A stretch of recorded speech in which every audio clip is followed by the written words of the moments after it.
Vamos a ir a 2 Corintios, capítulo 4. Vamos a continuar con nuestro estudio de 2 Corintios, capítulo 4, ¿no? Un momentito, déjenme ver aquí.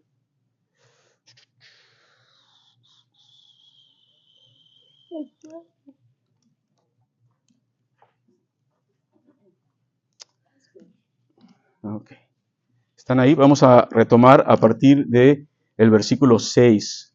La vez pasada estuvimos entrando un poco en este terreno, pero siento que hemos pasado algunos domingos que no lo hemos estado viendo y quisiera volver a retomar algunas cosas. ¿Por qué no oramos, por favor?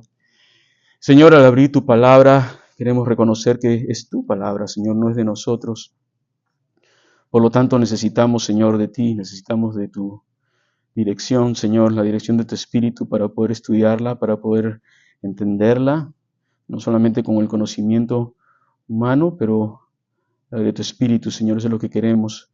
Y te pedimos, Señor, que tú nos hables claramente, despejes dudas que hay en nosotros. Quizás nos quieres hablar de una manera personal hoy día, no sé, pero haz tu obra, Espíritu, en nuestros corazones mientras que estamos compartiendo tu palabra en este día.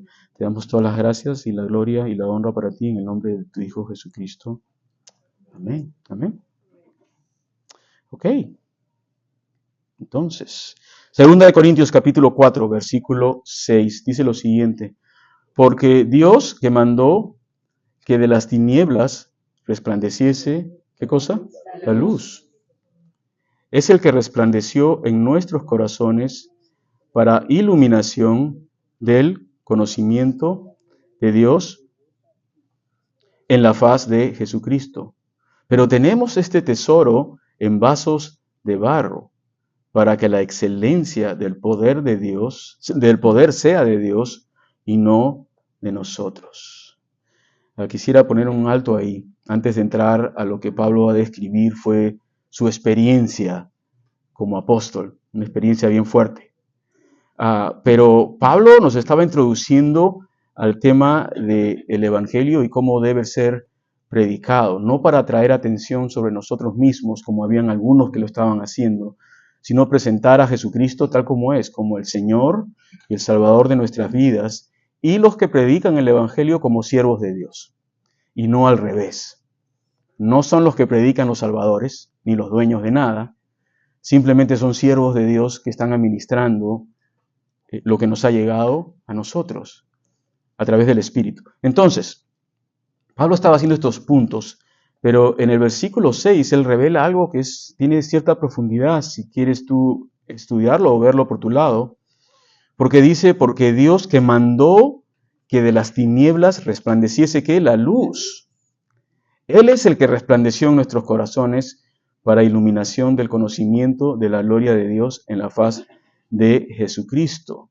¿Qué es lo que está diciendo Pablo aquí? Pablo se está retrocediendo al libro de Génesis al decir todo esto. Miren, dice, porque Dios que mandó que de las tinieblas resplandeciese la luz. ¿Dónde está eso? ¿En dónde? Génesis 1.3. ¿Qué dice? María es mi concordancia. Ella me ayuda. Ok. En Génesis 1.3, cuando Dios estaba creando en el proceso de creación, lo primero que Él va a decir es, y dijo Dios, sea la luz.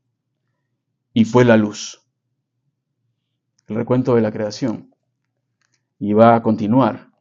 Ahora, lo que Pablo está diciendo aquí es que él creía y afirma la fe que en aquel entonces tenía el pueblo de Israel, que Dios era el creador, que las cosas no habían aparecido por casualidad, que este universo no es producto de una casualidad cósmica y todo este universo lleno de estrellas y planetas y tantas cosas que hay que en nuestra mente no entran, ha sido creado. Y que antes que todas las cosas sean creadas, Dios dijo, hágase la luz, y la luz fue hecha. En primer lugar, Pablo estaba diciendo que él creía literalmente que había un creador. Muchos que estudian la Biblia y estudian las cosas espirituales niegan que Dios es un creador. Lo toman de una manera alegórica.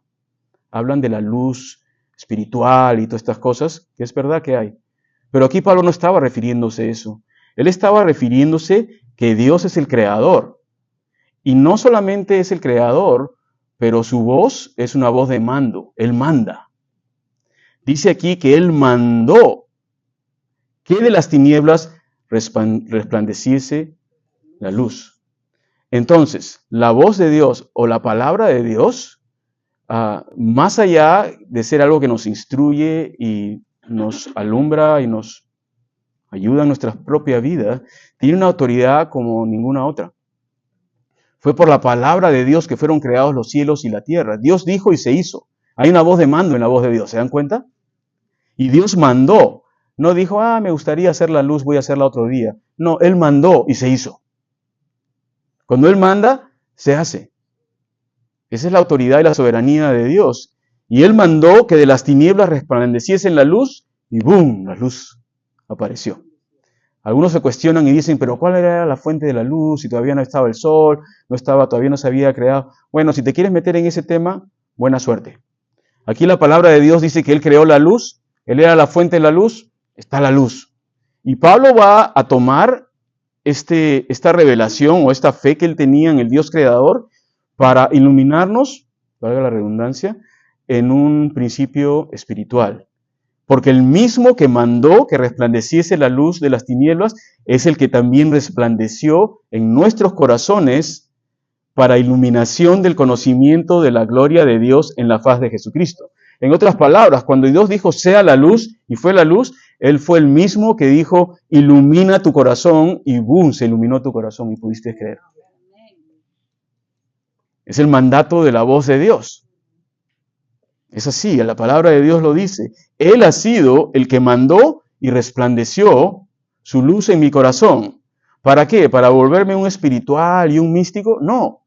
Dice, para la iluminación del conocimiento de la gloria de Dios en la faz de Jesucristo. Les voy a condensar un poquito esto. En primer lugar, Él resplandeció luz en tu corazón para que tú puedas creer en Jesucristo. Porque Jesucristo, dice aquí claramente, es la gloria de Dios. El Señor Jesucristo, cuando estuvo en la tierra y andó por este mundo, se le preguntaba muchas veces, ¿tú quién eres? Inclusive uno de sus discípulos le dijo, muéstranos al Padre y eso me basta. ¿Y se acuerdan lo que dijo Jesús? ¿Tanto tiempo he estado con vosotros y no has visto al Padre? El que me ha visto a mí ha visto al Padre. Ahora, ellos no podían entender porque lo veían en un cuerpo humano, sin mucha gloria física, externa. Y eso es el milagro de la encarnación, que Dios en toda su gloria desciende a este mundo y se envuelve de humanidad para poder interactuar con nosotros, de manera que nosotros no caigamos al piso desmayados. Porque si yo estuviese delante o tú estuvieses delante de Dios en este momento, es lo único que nos queda, es caer al piso. Como lo hizo Juan cuando recibió la revelación, ¿no? Cayó al piso. Y era apóstol, ¿eh? Y cayó al piso. Pablo, cuando esa luz le resplandeció, camino a Damasco, también cayó al piso. Yo he llegado a la conclusión que muchos de nosotros necesitamos caer al piso. Darnos cuenta quién es Dios. Y ser más sencillos en nuestro caminar con Él y depender completamente de Él. Así que la iluminación del conocimiento, para eso fue que resplandeció. Ahora, muchos dicen, pero yo quiero compartir el Evangelio a otras personas. Comparte el Evangelio, pero ora para que Dios resplandezca esa luz en el corazón. Tú no los vas a convencer. A veces tú no dices, tengo el mensaje perfecto para tal persona, ¿no? Y a veces a mí me ha pasado, como pastores, tienes un mensaje y dices, cuando prediques este mensaje se van a convertir todos. Y cuando haces una invitación no se convirtió nadie, ¿no? Y dices, ¿qué pasó? Bueno, es que tú no los vas a convencer.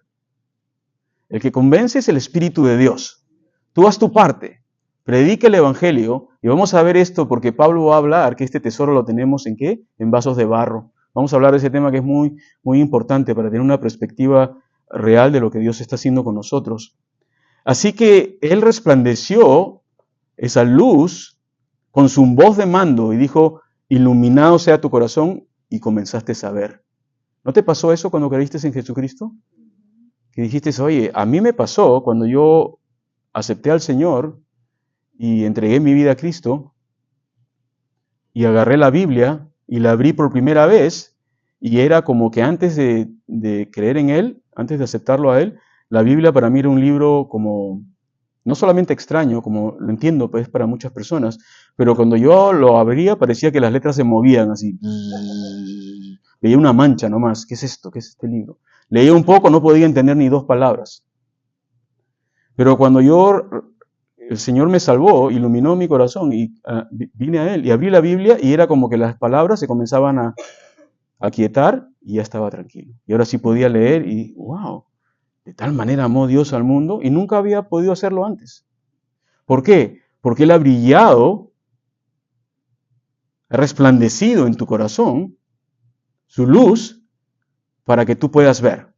¿Tú puedes leer en la oscuridad? ¿Quién puede leer en la oscuridad? Alguno me va a decir, sí, con mi celular. Son bien vivos, ¿no? Porque con el celular no necesitas luz, ¿no? Pero imagínate que el celular no diese luz. ¿Puedes leer en la oscuridad? No. ¿Cómo podíamos saber de Cristo si estábamos en la oscuridad? Primero tenía que haber luz. Por eso es importante que prediquemos el Evangelio, porque el Evangelio es la luz de Dios. Y Él es el que ilumina el corazón de las personas a través de su palabra.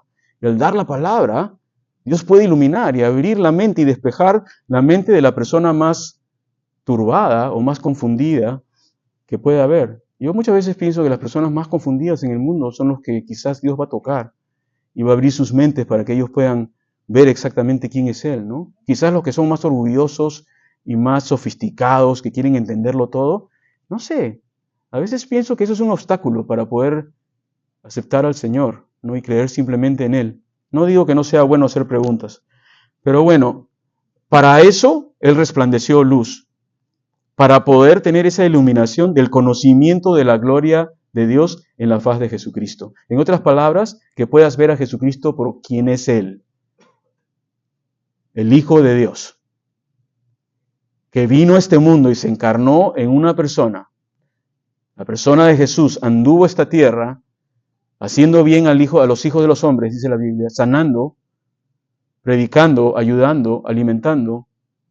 Y cuando estaba en la edad prescrita por la palabra, fue a la cruz.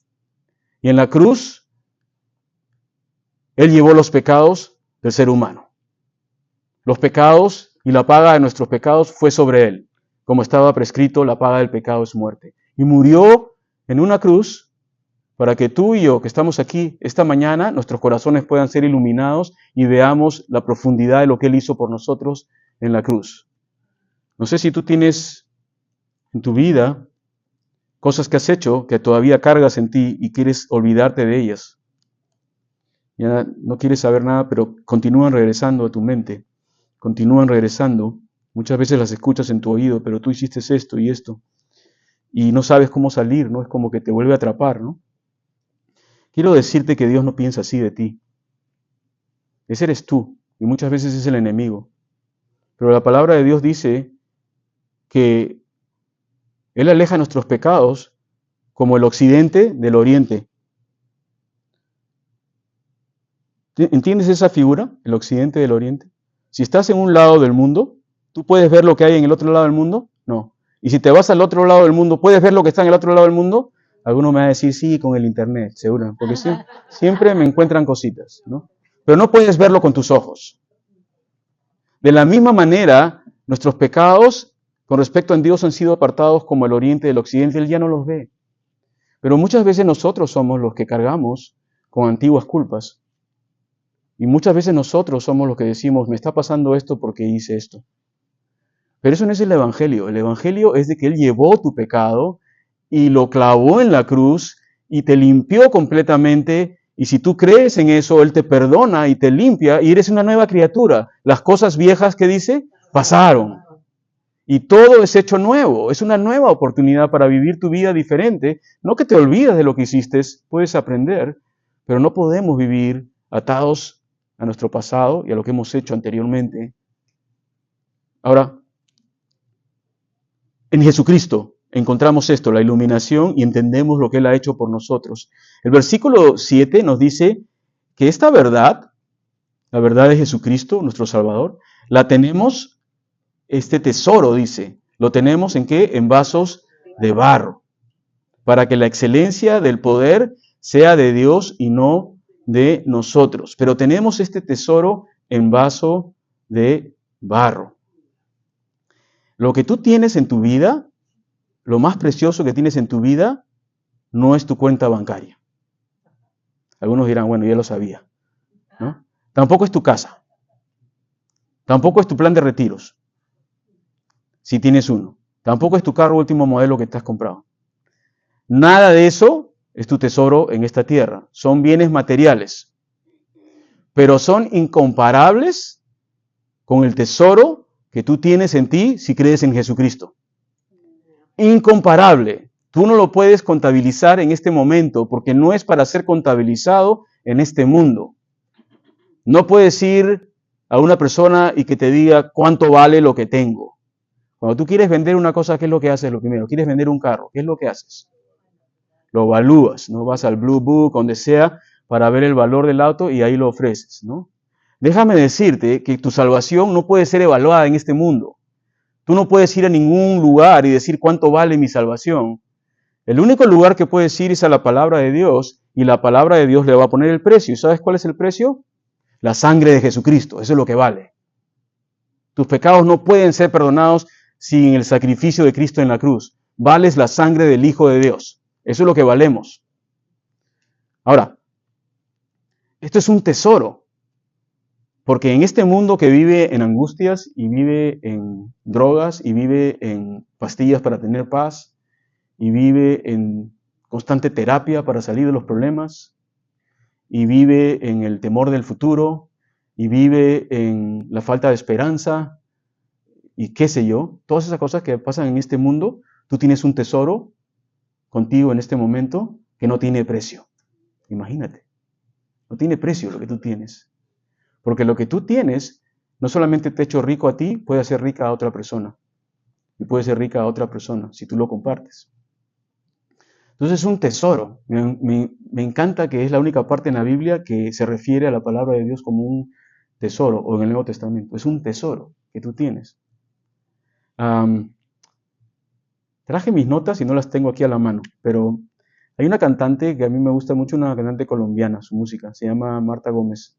Ella tiene una canción que se llama El Diamante. Y cada vez que la escucho me hace recordar al Señor.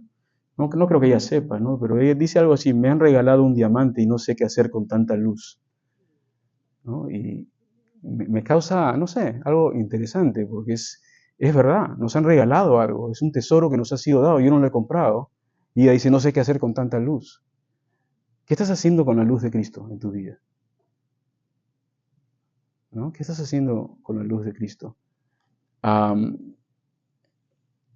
Ahora, este tesoro está en vasos de barro.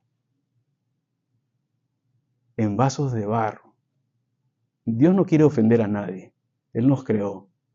Pero ¿sabes lo que hace el Señor? Este tesoro del universo, este secreto escondido por la eternidad que ahora se ha hecho manifiesto, lo ha tomado y lo ha colocado en vasos de barro. Quizás lo más precioso que tú tienes en tu vida, ¿dónde lo guardas? Quizás tienes una caja fuerte. No le digas la combinación a nadie. Pero tienes un tesoro, lo pones en el banco, en una caja, ¿no? Lo más seguro que haya.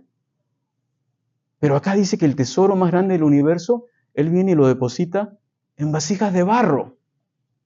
De barro. Tú sabes lo que pasa con el barro si se cae, ¿no? Se quiebra en 1000 pedazos. Entonces acá hay varias cositas. Mira, lo primero que está diciendo es que nosotros, que hemos aceptado al Señor, que hemos sido iluminados por su gracia, somos vasijas de barro. Eso es lo que somos.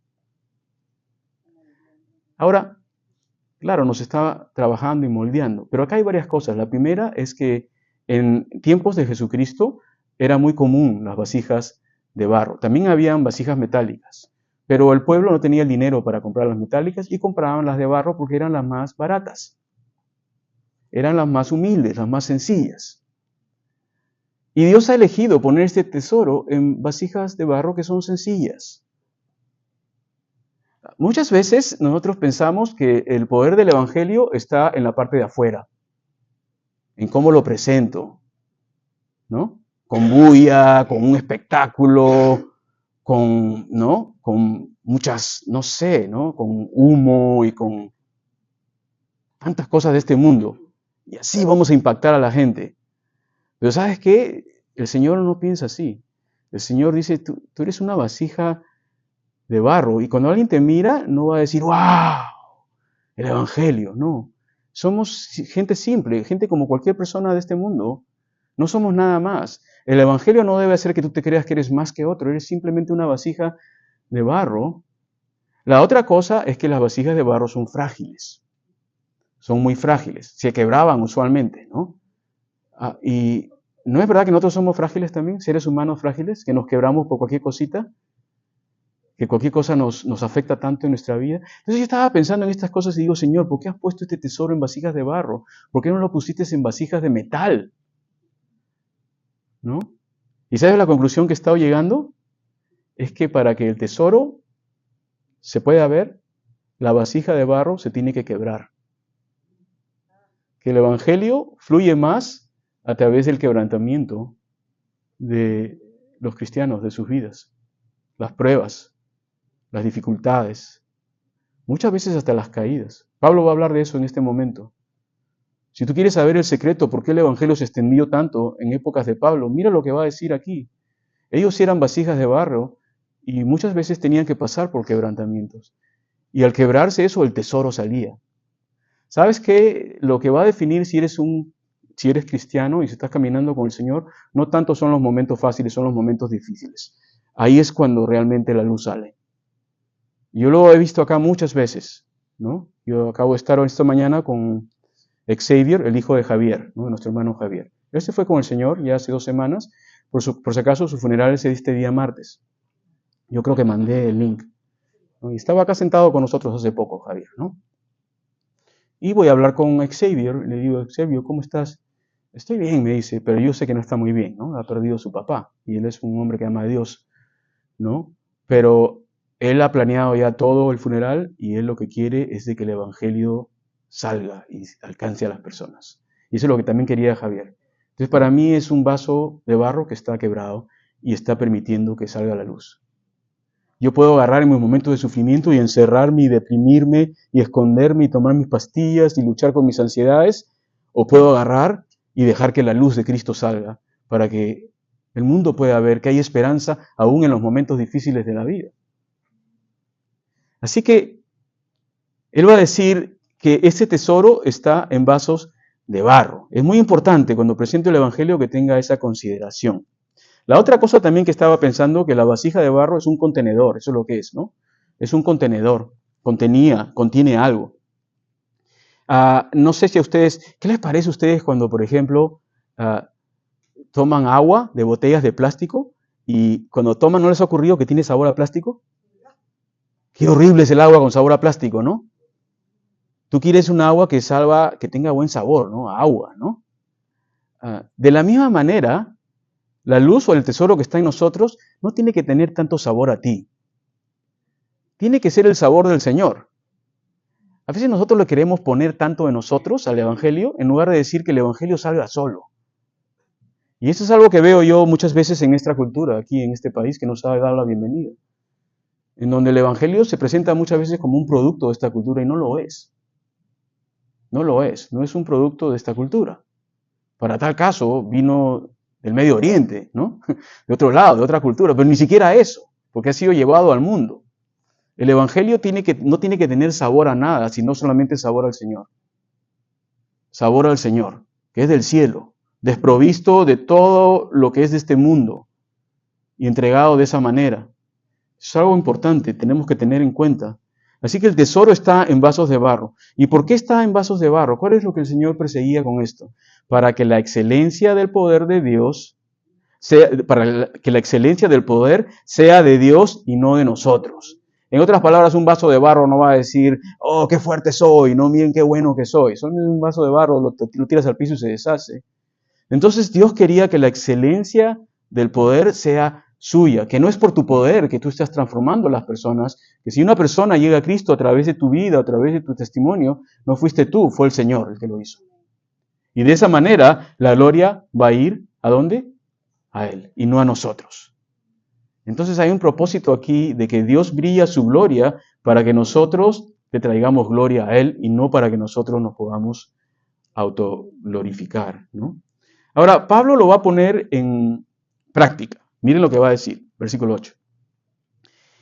Que estamos, ¿qué? Atribulados en todo, mas no angustiados. En apuros, mas no desesperados. Perseguidos, mas no desamparados. Derribados, pero no destruidos. Llevando en el cuerpo siempre, por todas partes, la muerte de Jesús, para que también la vida de Jesús se manifieste en nuestros cuerpos. Porque nosotros que vivimos siempre estamos entregados a muerte por causa de Jesús, para que también la vida de Jesús se manifieste en nuestra carne mortal. De manera que la muerte actúa en nosotros y en vosotros ¿qué? La vida. Ok, este era el ministerio apostólico auténtico del Antiguo Testamento. Así era. Aquellos que fueron llamados por Dios y constituyó apóstoles, pasaron esto.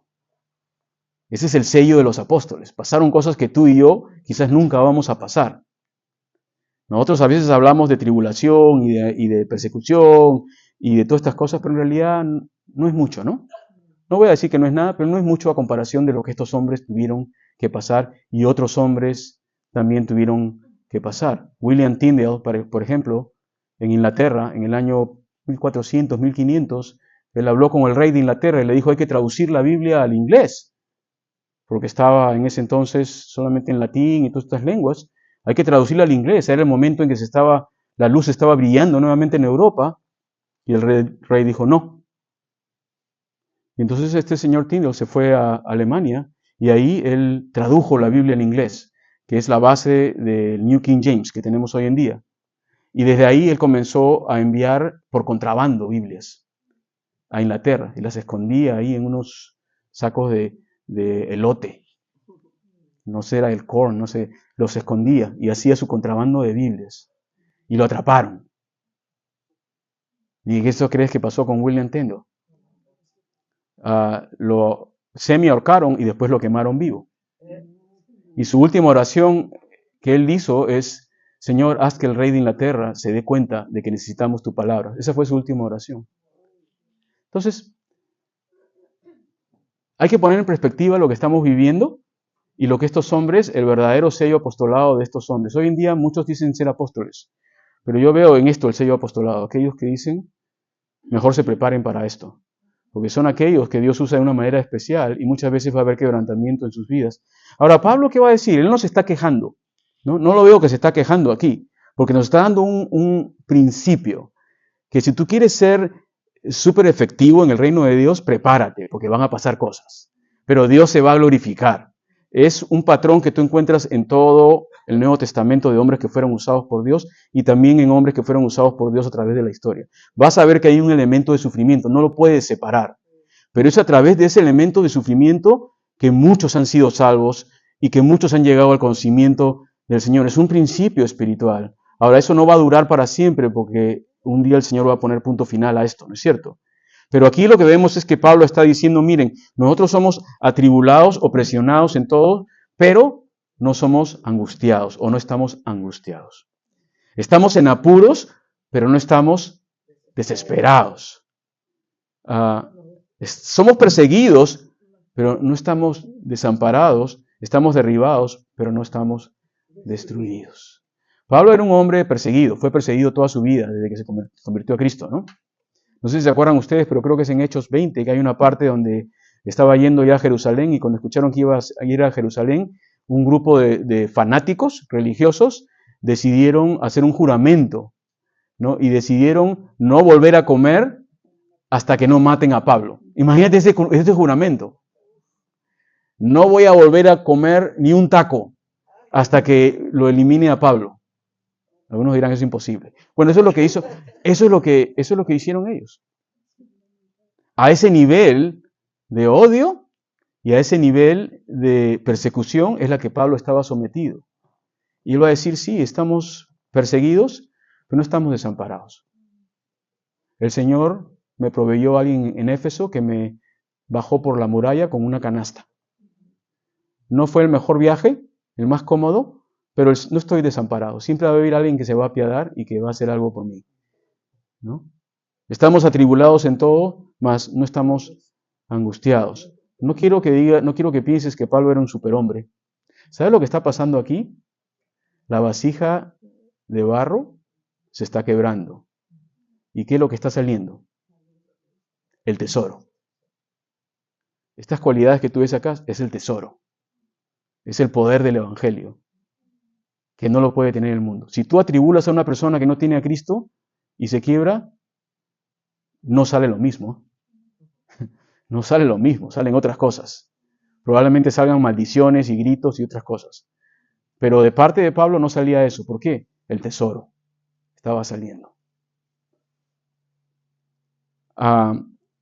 Iba a decir después en el versículo 10 que él lleva en el cuerpo siempre, llevando en el cuerpo siempre, por todas partes, la muerte del Señor Jesús, para que también la vida de Jesús se manifieste en nuestros cuerpos. Ahora, tenemos que tener cuidado con estos versículos, porque muchos ven aquí que es necesario sufrir en el cuerpo, ¿no? Maltratar tu cuerpo para ser una persona espiritual. Pablo no está diciendo eso. Pablo no está diciendo que te maltrates a ti mismo y maltrates tu cuerpo, y muchos han interpretado de esa manera, ¿no? Uno de ellos fue Martín Lutero. Martín Lutero, el gran reformador, él quería agradar a Dios, pero encontraba un problema, que su carne no quería agradar a Dios. ¿Estás en ese problema tú? Yo también estoy, por si acaso. Que con nuestra mente y nuestro corazón decimos, quiero seguir al Señor, pero tu carne no quiere, se resiste. Con la mente y tu corazón quieres leer la Biblia, pero tu carne no quiere. Con tu mente y tu corazón quieres orar, pero tu carne dice, no, mejor vamos a ver el partido. O sea, es una lucha constante entre la carne y el espíritu, ¿no es cierto? Martín Lutero tenía esa lucha. No sabemos qué otras cosas pasaban, pero él se flagelaba, se castigaba en su cuerpo, como muchos han hecho a través de la historia, tratando de controlar lo que él llamaba los apetitos de la carne, ¿no? Trataba él mismo de maltratar su cuerpo para, ¿no? Y ¿sabes qué? No resultaba, no resultaba y no resultaba y volvía lo mismo y volvía lo mismo. Quizás te puede ayudar por un tiempo someterte a ciertas disciplinas, no te puede ayudar por un tiempo. Pero si tú piensas que vas a vencer al pecado solamente yendo al gimnasio, no va a pasar. No pasa así. Entonces él agarró y leyó la Biblia un día y llegó a Romanos y decía, Romanos, el justo vivirá por la fe.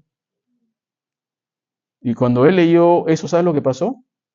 La iluminación de Dios, lo que hemos leído ahorita, la iluminación del conocimiento. O sea que no es por obras, no necesito hacer nada de esto, y comenzó a entender la doctrina de la justificación por la fe, por solamente creer en la obra de Cristo en la cruz y confesarlo como Señor y Salvador, y se desarrolla todo lo que nosotros conocemos hoy en día. De ahí tenemos todas nuestras raíces. Bueno, nuestras raíces están en la palabra, pero lo que Dios hizo en Europa en aquel entonces llegó a muchas partes del mundo. Y les cuento esto porque maltratar tu cuerpo no va a tener el efecto que tú quieres con respecto a los apetitos de tu propio cuerpo.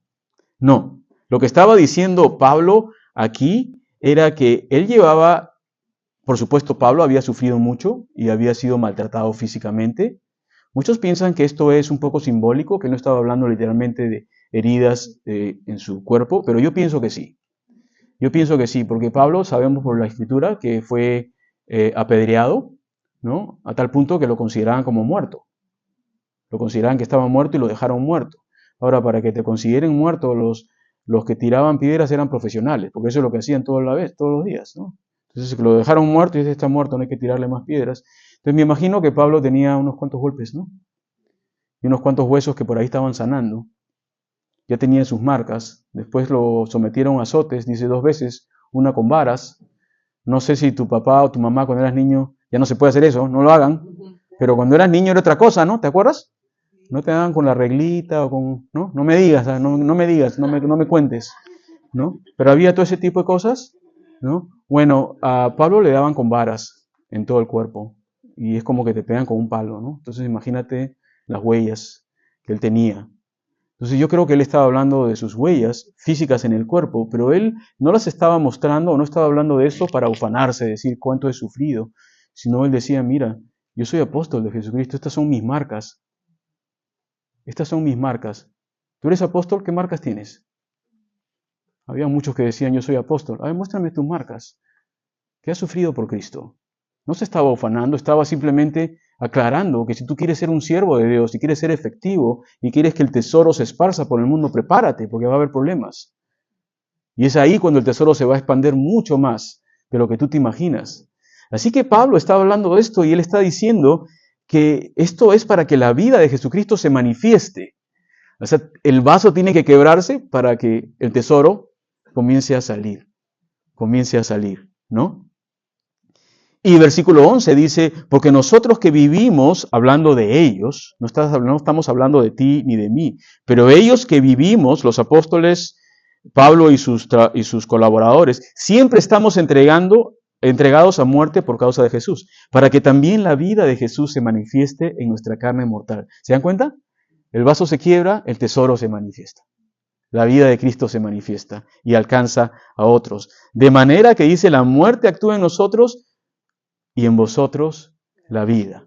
Ahora, podríamos estudiar la vida de todos los mártires a través de la iglesia y sería algo lindo poder hacer, enterarte de todos los que hombres de Dios y mujeres de Dios sufrieron. Hoy en día hay muchos que también están haciéndolo en otras partes del mundo. Sabemos que en Nigeria muchos cristianos han sido masacrados en los últimos días. Sabemos que hay partes en el mundo donde uno, si confiesa a Cristo, tu vida está en riesgo. En muchos lugares. Tenemos el privilegio aquí que esto no ocurre todavía. Pero al estar entregados a muerte por causa de Jesús, la vida está fluyendo. Entonces hay un principio de quebrantamiento, vida. Quebrantamiento, vida. No sé si lo ves. Está ahí en la palabra de Dios. Versículo 13. Pero teniendo el mismo espíritu de fe, conforme a lo que está escrito, creí. Por lo cual, ¿qué dice? Hablé. Nosotros también creemos, por lo cual también hablamos. Hay una conexión entre creer y ¿qué más? Y hablar. No puedes solamente creer y quedarte con el tesoro adentro. Si tú tienes el tesoro, tienes que hablar. Tienes que hablar, tienes que comunicarlo a otras personas. Miren lo que dice el versículo 14, porque Pablo podría decir, ¿sabes qué? Cada vez que abro la boca me meto en problemas. Mejor ya no hablo de Cristo, mejor ya hice lo suficiente que lo hagan otros, ¿no? Pero Pablo nunca dijo, no, ya no voy a hablar más. Él siguió hablando hasta el final, ¿no? Porque había creído. Sabiendo que el que resucitó al Señor Jesús, y ahí está lo interesante del fundamento que nos deja Pablo aquí, que podía hacer que las cosas le vayan bien mal hasta el punto de dar su vida, ¿no? Pero miren lo que decía Pablo, sabiendo que el que resucitó al Señor Jesús, a nosotros también nos resucitará con Jesús y nos presentará juntamente con vosotros. Entonces ahora Pablo va a entrar en el terreno de que esta vida no lo es todo, que hay más allá. Y que no importa lo que nos pase en este mundo, a Dios sí le importa porque Él te ama, pero podemos llegar a pasar pruebas más allá de lo que nosotros pensamos, pero al final la victoria siempre es del cristiano. ¿Por qué? Porque aquel que resucitó a Jesucristo también nos va a resucitar, dice el versículo 14, con Jesús. Es decir, y esto es algo muy importante, amigos, que podamos entender. Dios te salvó, espíritu, alma, y escúchalo bien, cuerpo. No creas que a Dios no le interesa tu cuerpo. Le interesa de tal manera que la palabra de Dios dice que Él ha preparado un nuevo cuerpo para ti, el día que no estés en este mundo. No va a ser el cuerpo, y hay algunas cosas que he estado estudiando esta semana. Quisiera tener algunas notas aquí, no las tengo. Les voy a adelantar, la próxima semana les puedo decir. Pero estaba pensando esto porque ustedes saben, ¿no? La Biblia dice de que en un abrir y cerrar de ojos nuestros cuerpos serán, ¿qué? Transformados. ¿Pero qué dice? Nuestros cuerpos. O sea, el cuerpo que tú tienes va a ser transformado en un abrir y cerrar de ojos. ¿No? Y después nos vamos a encontrar con aquellos que murieron antes de nosotros en el Señor y vamos a estar con el Señor. Entonces habla de una transformación del cuerpo, pero es de tu cuerpo, porque yo estaba con la idea de que Dios me iba a dar un nuevo cuerpo que nadie me iba a reconocer, pero no es así. Es tu cuerpo, pero es un cuerpo nuevo. 0 kilómetros, 0 millas, como cuando sales del dealer, así. Cuando tú te compras un auto nuevo, sales del dealer y lo manejas, ¿cómo se siente? Está nuevo, ¿no? Pero el problema es que pasan 2 semanas y ya tiene olor a ti, ¿no? Ya no me gusta este carro, ¿no? Pero cuando salgas del taller celestial y el Señor te haga lo que va a hacer y te va a transformar, va a estar nuevo. Por la eternidad. Por la eternidad. Él ama tu cuerpo. Así que no era que Dios quería que Pablo sufra para destruir su cuerpo, no. Lo que sucedía era que la luz del Evangelio y el Evangelio siendo efectivo en la vida de Pablo, él tenía que pasar por estas cosas.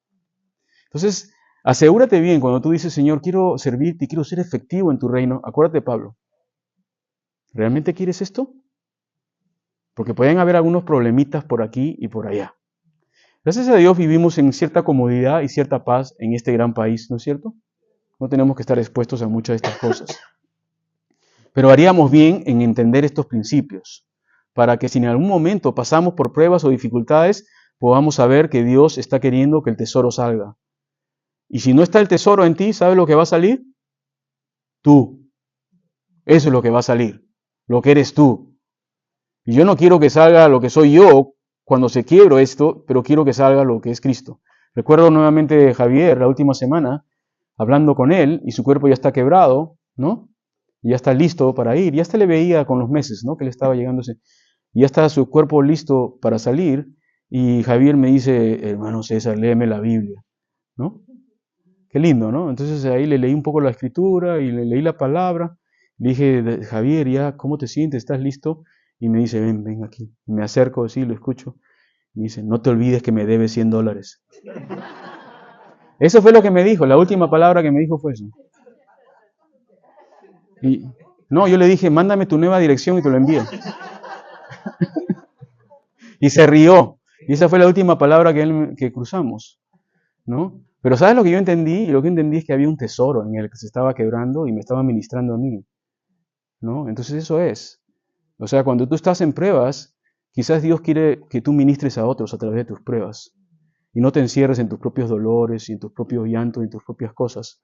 Pero que sepas que de repente Dios quiere usar ese sufrimiento temporal para que otras personas también puedan ver a Cristo y puedan también ser consolados. Como dice, ¿no? El Dios de todo consuelo. El que los consuela en todas vuestras tribulaciones para que ustedes también puedan consolar, ¿qué dice? Aquellos que están pasando por tribulaciones. Entonces está ese principio detrás. Entonces, nuevamente, no es que Dios quería la destrucción de Pablo ni nada por el estilo. Pero miren lo que dice el versículo 15, vamos terminando, vamos a participar de la cena esta mañana.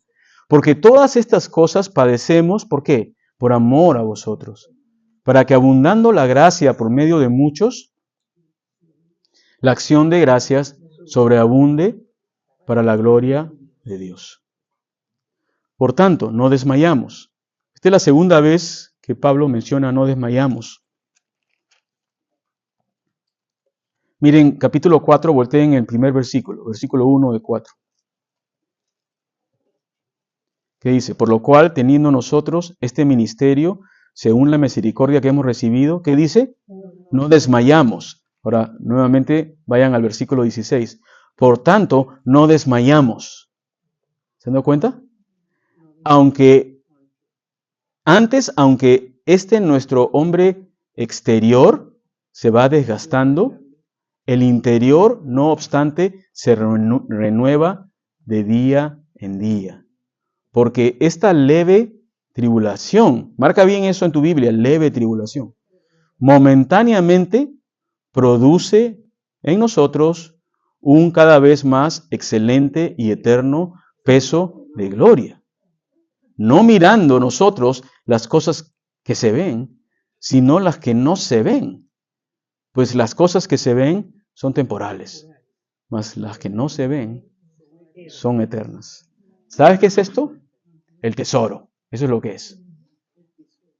El tesoro. Luego vamos a escribir una canción que se llame El Tesoro, ¿no?